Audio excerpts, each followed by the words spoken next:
नमस्कार दोस्तों, स्वागत है आप सभी का स्टूडेंट सॉल्यूशन क्लासेस में। और आज हम पढ़ रहे हैं चैप्टर 6 का ये लास्ट लेक्चर है और इसके अंदर हम पढ़ेंगे केस स्टडी ऑफ धारावी कच्ची बस्ती।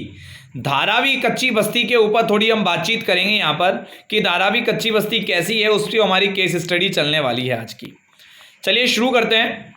देखिए, ये एशिया की सबसे विशाल कच्ची बस्ती है। Mumbai is the largest slum area of Asia. Mumbai जो है वो एशिया का सबसे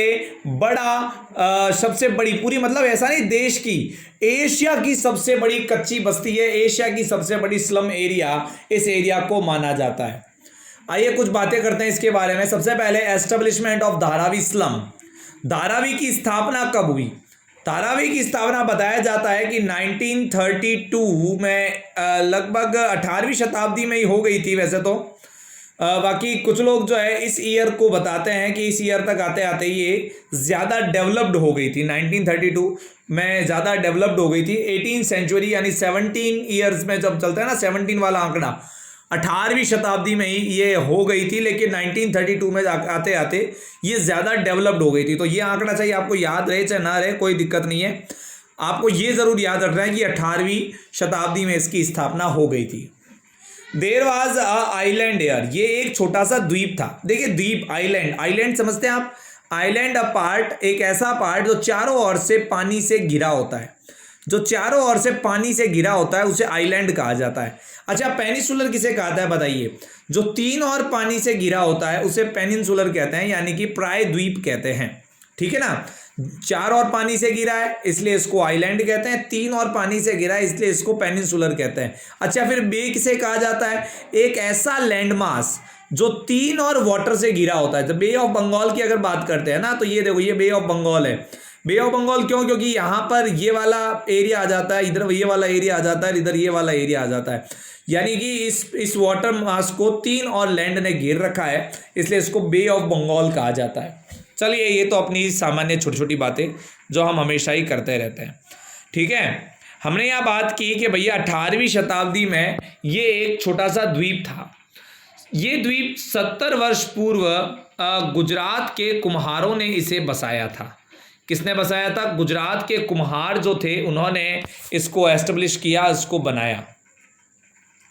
ठीक है, अब देखते हैं इसकी अवस्थिति या विस्तार कैसे है, ये कहाँ पर है। तो मुंबई की अगर हम बात करें तो मुंबई के जो साउथ वेस्ट वाला इलाका है उसमें 12 किलोमीटर चलेंगे तो जुहू है। इसी जुहू के साउथ वेस्ट के अंदर 12 किलोमीटर पर उपनगरीय रेल मार्गों के बीच में ये स्थित है। Between the sub city and rail routes के बीच में ये स्थित है। पॉपुलेशन की अगर बात करें तो 2011 में इसकी पॉपुलेशन लगभग 6 लाख थी और घर केवल 1 लाख थे। 6 लाख पॉपुलेशन और घर 1 लाख, यानी घर में बहुत ज़्यादा लोग जो है वो रहते हैं। यहाँ पर घर में बहुत ज़्यादा लोग रहते हैं, 10 से 15 लोग एक छोटे से कमरे के अंदर वहाँ पर रहते हैं। तो बहुत ही दयनीय स्थिति है, नरकीय स्थिति है।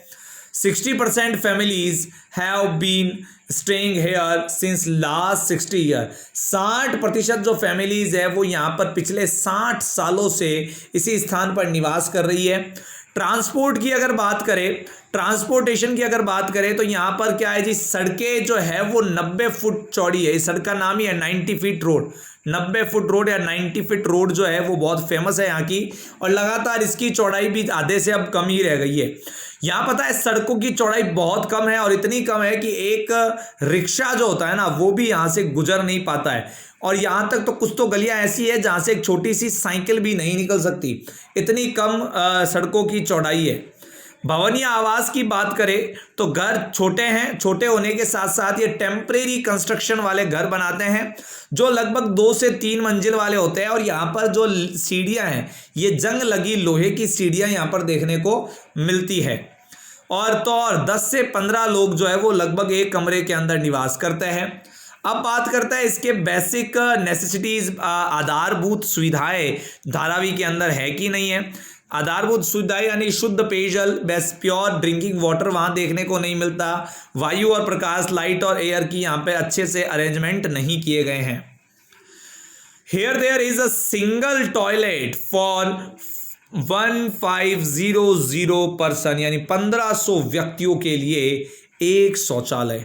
मेरे तो दिमाग में ये क्वेश्चन कौंध रहा है कि ये मॉर्निंग में मैनेज कैसे करते हैं।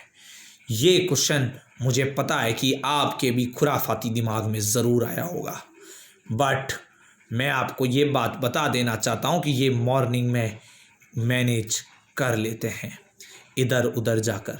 तभी तो मोदी जी ने यहाँ पर शौचालय अभियान चलाया और मैक्सिमम शौचालय, मैक्सिमम टॉयलेट्स यहाँ पर बनवाए। गंदे जल की निकासी की यहाँ पर व्यवस्था नहीं है, जो गंदा पानी है उसकी निकासी की व्यवस्था नहीं है। जो ये टॉयलेट में सुबह सुबह करके आते हैं वो यूं ही नालियों के अंदर इधर उधर बहता रहता है और घरों को गंदा करता रहता है। ही। देखिए आगे बढ़ते हैं। जगह जगह काले कौवे और लंबे बुरे चूहों की बहुतायत है। अरे जी वहाँ पे काले काले कौवे हैं, ठीक है। On the several place there is a majority of black crows and long brown reds यहाँ पर देखने को मिलते हैं। ऑक्यूपेशन एंड एम्प्लॉयमेंट, व्यवसाय एवं रोजगार। मेकिंग क्ले यूटेल्सिल्स, मिट्टी के ये बर्तन बनाते हैं, सिरेमिक्स बनाते हैं, कशीदाकारी करते हैं, जरी का काम करते हैं, परिष्कृत कपड़े जरी का काम करते हैं, साथ ही साथ ये working on the polished leather, leather को चमकाने का काम करते हैं, मेटल बनाने का काम करते हैं, धातु का काम करते हैं, उत्कृष्ट आभूषण बनाने में जोरदार है, सुपीरियर ज्वेलरी बना सकते हैं, अच्छे अच्छे फर्नीचर यहाँ पे बनते हैं। उसके अलावा it is high fashion cloth, बड़े बड़े जो हीरो जो लोग हैं ना, और तो और हाँ बहुत सारे हीरो शाहजहाँ यहीं से निकलते हैं। यानी जूनियर आर्टिस्ट जो आप शाहरुख खान के पीछे डांस करते हुए, ताता थैया करते हुए लोगों को देखते हो, वे लोग इसी धारावी की उपज है। यानी ये धारावी भैया इतनी भी बुरी नहीं है, यहाँ पर आर्ट है, यहाँ पर वर्क है। और तो मैं आपको ये भी बता देना चाहता हूँ कि यहाँ पर बहुत सारे काम किए जाते हैं। ठीक है बच्चों, तो अगली बात मैं यहाँ पर करूँ तो ट्रेड की अगर बात करें, व्यापार की अगर बात करें, तो इनका यहाँ बनी वस्तुएं मुंबई के अतिरिक्त देश के अन्य भागों में और साथ साथ बहुत सारे देशों में भी निर्यात किया जाती है। ये बात जानकर आपको आश्चर्य होगा कि धारावी कच्ची बस्ती से बनाया गया सामान अरेबियन कंट्रीज में जाता है, यूएसए में जाता है, और तो यूरोपियन कंट्रीज में भी बहुत ज्यादा निर्यात किया जाता है, एक्सपोर्ट किया जाता है। According to study, 650 million US dollar trade takes place per year from here. अध्ययन के अनुसार प्रति वर्ष 650 मिलियन का यहाँ पर व्यापार देखने को मिलता है। अगर यहाँ की लाइफ स्टाइल देखें तो बहुत ज़्यादा प्रदूषण और होने के कारण यहाँ पर 400 children suffering from the diarrhoea and typhoid come from treatment to doctor every day. प्रतिदिन चिकित्सकों के पास डिप्थीरिया, गलघोंटू, टाइफाइड से ग्रसित 4000 बच्चे यहाँ पर उपचार के लिए आते हैं। Dengue, dysentery, jaundice are easily noticeable in a Dharavi slum. Dharavi बस्ती के अंदर डेंगू, हैजा, पीलिया रोगी आसानी से देखने को मिल जाते हैं। बट बड़ी बात यह है कि इसका लीगल फॉर्म अगर देखें कि Dharavi is still consider as a illegal कच्ची बस्ती due to the non ownership of the land. जमीन का मालिकाना हक नहीं होने के कारण धारावी आज भी कानूनन अवैध कच्ची बस्ती मानी जाती है। तो ये थी धारावी की केस स्टडी की धारावी के अंदर क्या क्या चीज़ें हमें देखने को मिलती है। अब अगली बात करते हैं कि future plans of Dharavi slum. Dharavi के अगर फ्यूचर प्लान्स के बारे में बात करें तो एक बिजनेसमैन है जिनका नाम है श्री मुकेश मेहता।